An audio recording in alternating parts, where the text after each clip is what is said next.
ఎప్పుడు ఆళ్ళ మీద ఈళ్ళ మీద కేస్ పెట్టాం. మన మంచు family for the first time వాళ్ళలో వాళ్ళే కేస్ పెట్టుకున్నారు. మోహన్ బాబు గారికి ఇద్దరు వైఫ్స్ అని మీకు తెలుసా? First వైఫ్‌కేమో Manchu Lakshmi and Manchu Vishnu. And second వైఫ్‌కేమో Manchu Manoj. First wife చనిపోయిన తర్వాత ఆవిడ చెల్లెల్నే ఈయన పెళ్లి చేసుకున్నాడు. అందుకేనా ఏంటబ్బా బిహేవియర్ వాళ్ళిద్దరివి ఒకలా ఉంటాయి. ఈ మనోజ్‌ది ఒకటి డిఫరెంట్‌గా ఉంటదనుకున్నా. ఆల్రెడీ ఒక ఇంటర్వ్యూలో మోహన్ బాబు గారు చెప్పారన్న.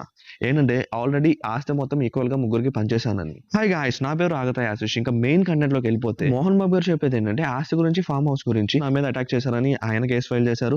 అండ్ మనోజ్ ఏమో హాస్పిటల్‌లో అడ్మిట్ అయ్యి ట్రీట్మెంట్ తర్వాత బయటకొచ్చి నువ్వు నా మీద అటాక్ చేశారని చెప్పి ఆయన కేస్ ఫైల్ చేశారు. కానీ మనోజ్ చెప్పేదేంటంటే నాకు ఎటువంటి ఆస్తి గురించి గొడవ లేదు. బట్ ఆ విద్యానికేతన్ అండ్ ఆల్ ఎడ్యుకేషన్ ఇన్‌స్టిట్యూషన్స్‌లో చైర్‌పర్సన్‌గా విష్ణు అండ్ మోహన్ బాబే టేక్ కేర్ చేస్తున్నారు.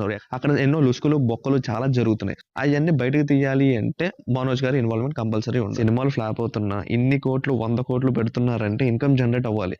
ఆ ఇన్‌కమ్ జనరేట్ అవుతోంది అంటే సక్సెస్‌ఫుల్ బిజినెస్ మ్యానే కదా!